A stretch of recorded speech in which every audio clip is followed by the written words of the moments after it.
Ukrainian forces continue advancing in the northern flank of Pokrovsk as they continue their counterattack operations to regain control over the area the Russians captured in a push to the north of Pokrovsk in their attempt to cut off the northern supply line leading in and out of Pokrovsk and Minarad. Following the capture of Rodinska, the Russians now have control over the supply routes leading in and out of Minarad and Pokrovsk, leaving both cities operationally encircled. The Russians have now started storming Minarad from the north, following the initial storming of the city from the southeast, and the Ukrainians continue their operations to regain control over the settlements on the northern flank, and much more across the front line as the Russians continued offensive operations on the northern and southern section of the front line, and the Ukrainians have managed to recapture some additional positions in other sectors. The Ukrainians continue their counterattack operations that are limited to frontline operations. This is due to the fact that a large-scale offensive is very risky for the Ukrainians, therefore they haven't really launched any similar offensive similar to the Kursk offensive that they launched last year or the summer offensive of 2023,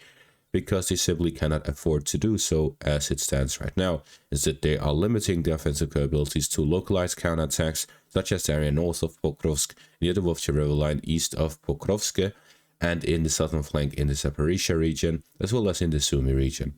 Meanwhile, the Russians continue a balanced offensive along the entire section of the front line from Zaporizhzhia in the south to the Kharkiv and Sumy regions in the north, and even some Dnieper River operations in the Kherson region. As for developments we have seen, the Russians have also developed a new type of a Geran drone. This is a very interesting development, as it is a version of the drone that can be redirected to target moving targets if it is detected by the system. So the Geran drone communicates back to the operator what it sees with AI coverage. So the AI in the system looks at the different targets that it flies by and detects a tree, detects a vehicle, detects a train, and then communicates that back to the operator. Then the operator looks at the image that is sent back and decides this is genuinely a train, strike it as it is a military target. For this one, as an example, the Geran drone communicated back to the operator that they detected a train that was carrying fuel through the eastern parts of Ukraine in the Sumy region. These drones that can communicate back to the operator typically have a range of about 150 to 200 kilometers before they lose communication. From that, we can see that the areas along the border between the Russian and Ukrainian side, where several railways goes through from the Kiev, Chernihiv, Sumy, and Kharkiv directions down to the Donetsk region. So many of the frontline positions, the railway lines are within range of Russian Geran drones. The range is typically around the Poltava direction area, so about halfway through the border, between the border and the Dnieper River. Striking the driving carts of the train also completely puts a stop to the train, which means sometimes when military equipment is being transported, the Russians have also been striking not just the first cart with the AI drone, but following the information being received back to headquarters, additional drones are being launched to attack the carts in that train. Without the AI guidance, they simply strike the coordinates that is detected where the train has stopped. So based on that, we see that the effectiveness of Russian drone strikes in Ukraine has significantly improved along the border areas due to the advancements of these drones, and this is only what we are seeing so far. In the future, we may be seeing much greater usage of drones that are much more effective. An example would be AI communicative drone swarms of the Geran drones with higher payloads, 150, 200 kilos, maybe even 500-pound bombs, such as the FAP 500, could be used to strike positions all across the front where AI targets guidance, detects trains, armored vehicles, and so on while they are moving and strikes them while they are moving. If either side is able to develop such a technology, then they would gain a significant advantage with regards to this war. As for the frontline developments, starting out in the Zaporizhzhia region, the Russians and the Ukrainians have been doing some back and forth in the Stepnohirsk direction. The Ukrainians managed to recapture the western outskirts of Stepnohirsk and push the Russians back across the river line. However, the Russians have managed to push the Ukrainians back along the Dacha area, securing the eastern flank of their positions on the northern bank of the river line and contesting the remaining parts of the Dacha area all the way to the E105 highway. The fighting continues mainly in the Dacha area and eastern parts of Stepnohirsk, while the central parts and western parts are firmly under Ukrainian control with this recent counterattack. To the east of this, the Russians continue offensive operations along the second line of defense in the Zaporizhzhia and Dnipropetrovsk region, where they managed to gain a foothold within the town of Kupyansk, where they're capturing the residential area to gain a foothold for the forces to operate along the anti-tank ditches and dragon teeth lines. As for Vishneva, the Russians have started storming the settlement itself, where they are contesting control over the farm area to the south of the settlement and the residential area in the eastern parts. To the north of this, the Russians have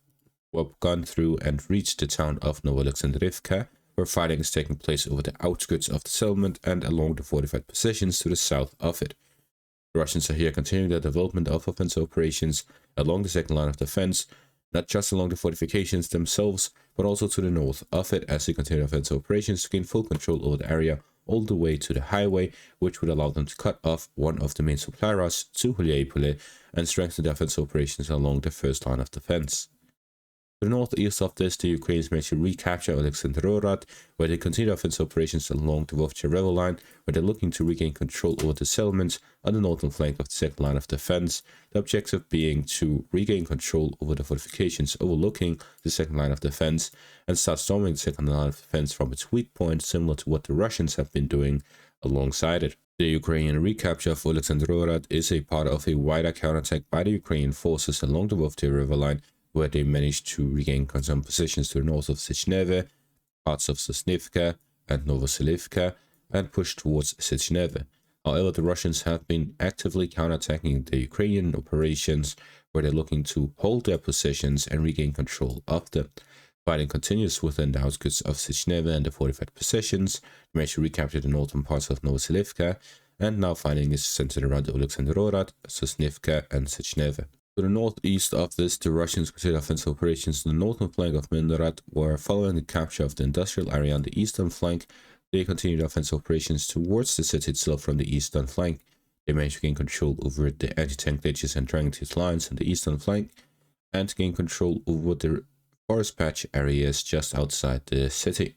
As for the northern flank, a similar development has occurred, where the Russians managed to gain control over the defensive lines and reach the outskirts of the city. With this, the Russians have started the battle over Mindarad from the northern flank, following the capture of the industrial area in the southeastern flank. The Russians continued offensive operations to put immense pressure on the Ukrainian forces, forcing a withdrawal from the cities of Mindarad and Pokrovsk, following the capture of Rodinsk, where they're looking to gain as much of an advantage as possible while the Ukrainian supply lines are cut off. Meanwhile, the Ukrainians are trying to reverse the situation by continuing their counterattack operations to the north of Pokrovsk, where they managed to regain control over the southern flank of Nikhanorivka, pushing through towards the forest line areas to the west of Voykivka, and this time rather than attacking in the direction of Voykivka, they went back, circled around to attack Zatishok from the northern and eastern flanks. The Ukrainians are here attempting to cut off the connection between the Russian forces here along the river line and down towards Rodinsk to cut off the supply lines and launch a counterattack towards Rodinsk to regain control over the city. To the north of this, the Ukrainians managed to regain control over Vilna and push the Russians back along the northern flank of Shachove, where they managed to regain control over parts of the supply line down towards Shachove, which remains contested between the Russian and Ukrainian forces, and the positions to the south of Kusherev Yar. They are putting pressure on the Russians to force them back from the siege of Shachove. Regaining control over Shachove will allow them to continue offensive operations towards Volodymyrivka and further down south towards Penkivka and Novotoretsk, with their objective continuing to be to cut off the connection of Russian forces along both banks of the river line from the western banks and cut off the positions of the Russians operating on the north of Pokrovsk to free up the supply lines leading into Pokrovsk and Leningrad and start a counterattack to regain control over the cities before the Russians gain control of them, which will give them an immense advantage on this section of the front line. With Pokrovsk and Leningrad as logistical hubs, the Russians would be able to develop significant offensive operations to the north, west, and east of these cities. As for the Lyman and Siversk section of the front line, it has now been fully connected for the first time in this war, where the Russians have managed to gain control over Dronivka, which allowed them to then gain control over the railway connection between Yampil in the west and Dronivka in the east, connecting their forces between both banks of the river line and allowing them to gain control of additional parts here on the northern flank of Siversk, where the Russians continued offensive operations to cut off the highway connecting Siversk with Lyman and to encircle the town by advancing from the southern and northern flanks.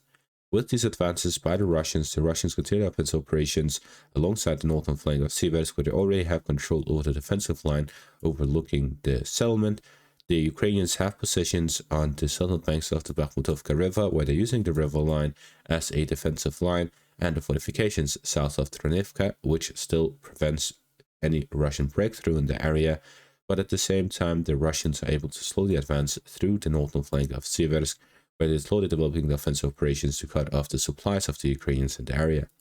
As for Lyman itself, the Russian grey zone continues in the direction of Lyman, where they're pushing through the residential area to reach into the central parts of Lyman. The offensive operations continues following the capture of the fortifications on the eastern flank of Lyman to gain a foothold within the city and start the battle of it, which has already begun with the Russian presence in the eastern residential area.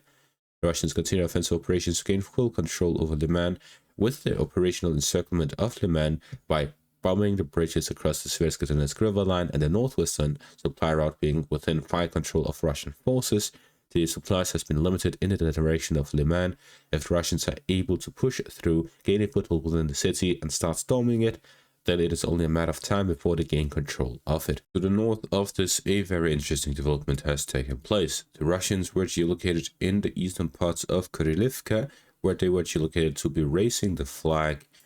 And this is a very interesting development because it was previously reported that the Ukrainians managed to regain control over Peshana. However, the only logical advance by the Russians reaching Kurylivka would be through the railway line. This raises the question as to whether the Ukrainian counterattack was a stable one or simply taking advantage of the Russian positions being unstable, where the Russian follow-up attack then managed to fully gain control over the settlement and then push onwards. We'll be seeing over the next couple of days what developments take place in the area if the Russians are able to consolidate their positions within Kurylivka. Then the battle over the final defensive line on the eastern bank of the Uskir River line will be taking place as the Russians will look to gain full control over everything east of the Uskir River line, starting with the Kupiansk section, following the capture of the majority of the town in the western bank of the river line. It's only a matter of time before the Russians gain full control over the area. In the northern section near Kupyansk, the Russians continued offensive operations where they are looking to gain control of Sinakova from the southwest. They are developing offensive operations along the forest patch area, contesting the positions outside of the town. The Russians continued offensive operations on a wide section of the front line, where the Ukrainians are concentrating their forces for a localist counterattack in other sectors. And that's going to be all for this update. Thank you for watching. Make sure to leave a like, subscribe, check out my Patreon and YouTube membership for additional content. Thank you for watching and have a great day.